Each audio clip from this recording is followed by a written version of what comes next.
Okay, it's been a while. Let's do this. Today I wanted to talk about webcams.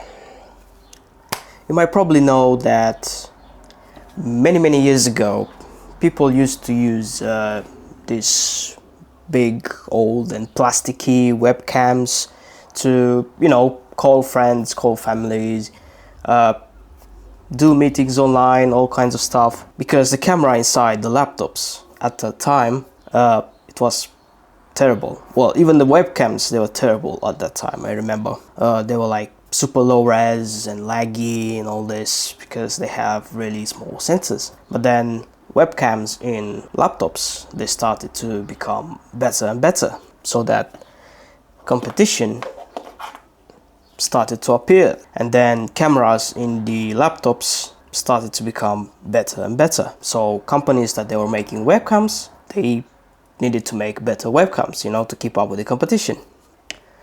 So what they did, they released these types of webcams, which are a bit better than the old ones. They feature 1080p 60 autofocus.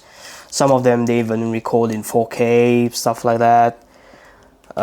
They introduced bigger sensors in them. The problem was that even these had a very tiny sensor. So if you wanted a bigger sensor with better low light, better image quality, stuff like that, what option do you have?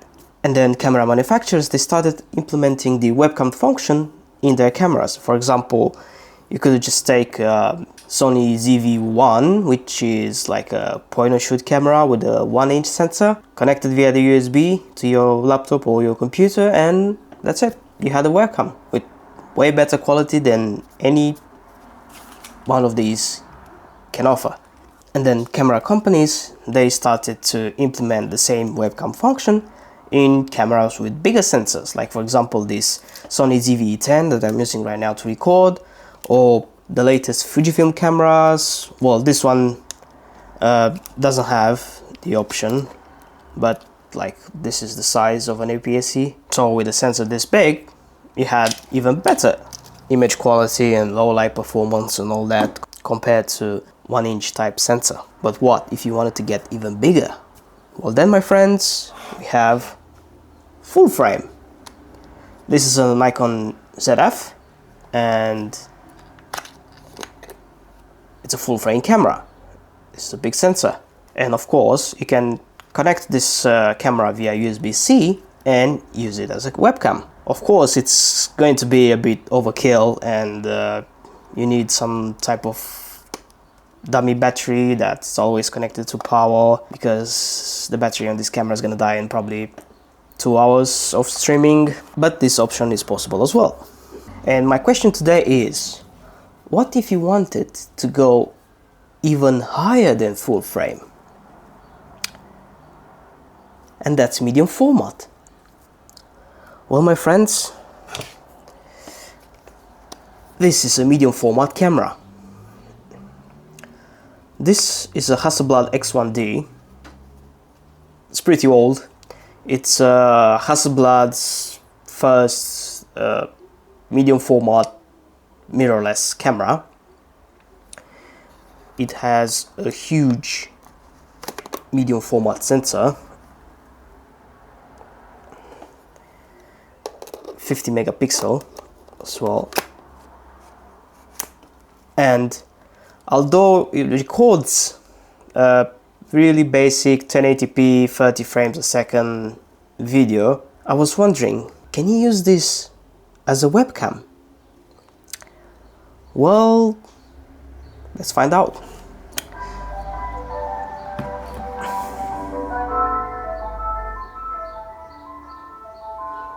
Ice cream machine. So from my research, I found out that the Hasselblad X1D, the first gen, I'm pretty sure the second gen can do this as well. It can output clean HDMI video. Although it's limited to 1080p 30 frames per second, at least it's still clean HDMI output. I think this one is like $15 off Amazon, something like that. It can only record, I think, 1080p 60 FPS max. but if you want to pay the premium, you can also go 2.7K, 4K, you know, something like an Elgato capture card, or I don't know why other companies are doing this, but this is like the cheapest option you can get. It's, like I said, around $15, $20 of Amazon. You can do 1080p 60, and the best part is that we don't even need more than this, because the X1D can only output 1080p 30 frames per second, so it's gonna be enough. So what I am gonna do now is I'm gonna try to connect the capture card to my MacBook, find a cable. I think it's mini HDMI on the Hasselblad. There's the port, yeah, I think it's mini HDMI. A mini HDMI to HDMI cable. Fire up OBS Studio to be able to capture the video feed from this USB camera and record a video to see if it's even working. Okay, so I connected the video capture card to an USB adapter because this is USB 3.0 and my laptop is only USB-C. This is a mini HDMI to HDMI adapter cable. We are gonna turn on the Hasselblad X1D. It's gonna take a while. And they say that you need to put it in like video mode, which I'm gonna do now. Let's put it on video mode. There we go. We are in video mode. Can we see a live view? Yes, I have a live view. I will need to change it to manual focus. Alright, so I had to turn off the autofocus because autofocus while recording video in this camera, it's really bad. Like, really bad. When you take photos, it's fine. But when you record videos, just don't use it. So I switch it to manual focus, and right now I'm gonna try to connect cable to the camera. So we have HDMI live view. I don't know if you can see, you can set it to display. So when you connect the HDMI cable, you will have two options saying display and zoom. If you press the zoom button, it's gonna punch in.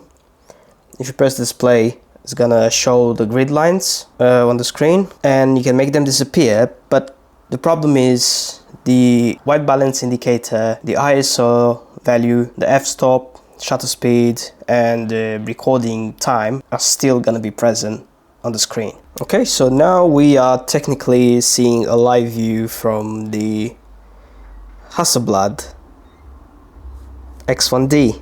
You can see me right there. I can manually focus. There we go. Yeah. So right now I'm recording with the USB capture card. So this is like the quality that we get. It is working. So what I'm trying to do now is I'm trying to get rid of these things here in the corners. The battery, the ISO value, f-stop and all this, and see if I can work with it. Alright, so what I did now is that I cropped from the video feed that comes from the Hasselblad. I think it's like a 1.3 crop, something like that. But yeah, clean HDMI, well, sorta, and it does work.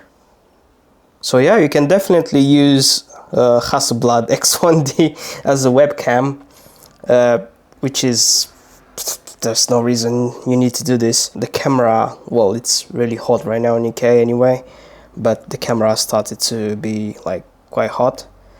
So let me see if I can position it somewhere next to my other camera. This is the crop we get. Can I just focus a little bit more? No, I think I'm in. Yeah, I do have the focus peaking turned on. You can definitely turn it off and you know, get rid of it. But yeah, it's working. HDMI output from a Hasselblad, recorded internally on a MacBook. We can definitely use this camera as a webcam if you want to. The only thing that I hate the most about this Hasselblad is that once you go like dark scenarios, the colors, they go more to like a green tint. You can clearly see there's like a green hue all over the place. But if you have decent light, like let me show you guys. I'll try and bring the light. Alright, so I did brought a really bright light. So if I put this like this, yeah, it's starting to look better now. Still, you can still see the green tint around me, but if I get like really close, yeah, it's pretty good. I think I put it way too much. Oh yeah. This is the quality you get from a Hasselblad captured externally on a MacBook. Alright, so to end this video, yeah, definitely possible to record externally from a Hasselblad X1D. Like I said, I thought that the camera has full, nothing on the screen, clear view, clean HDMI output, but looks like it doesn't have. But it's super easy. You just you take the, basically you crop like a 1.2 1.3 times into the image, and everything that's like on the corners just goes away, and you have a clean image like this. And if you find a way to power the camera like all the time, you have, I think, the best webcam that you can possibly get. I don't know about the newest Hasselblads, the X2D2 and the X2G. I know that they do not record videos, so I don't know what kind of HDMI output they have, if they have at all.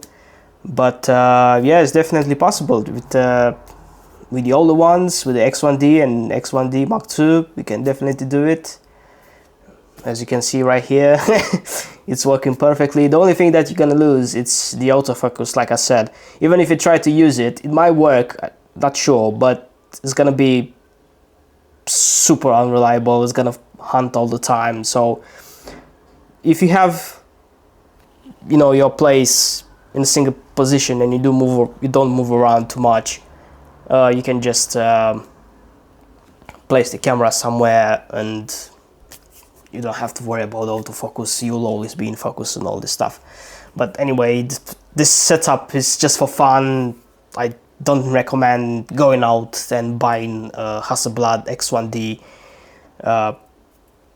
just to use it as a webcam. I did this only for fun. I don't know how long the battery is gonna last inside this camera. It can die at any minute. So far it's going strong. But yeah, thank you for watching, and I hope you guys enjoyed this video. I don't even know which camera to look at. And yeah, see you guys in the next one, when I'm gonna review the Hasselblad.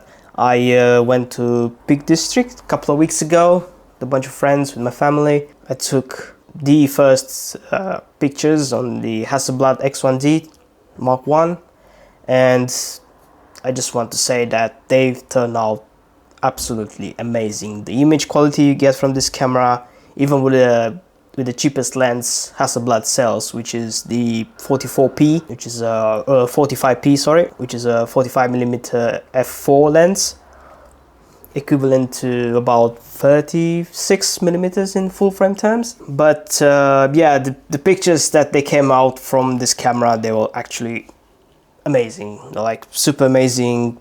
Lots of dynamic range, lots of room to edit them, not a single problem. Although huge files, but you know, this camera, it's not the type of camera when you go outside and you take 200 pictures in a minute or something like that. You just, you know, every shot you need to be like careful, you plan it, you know, you don't have to rush. I mean, this is why it's designed for.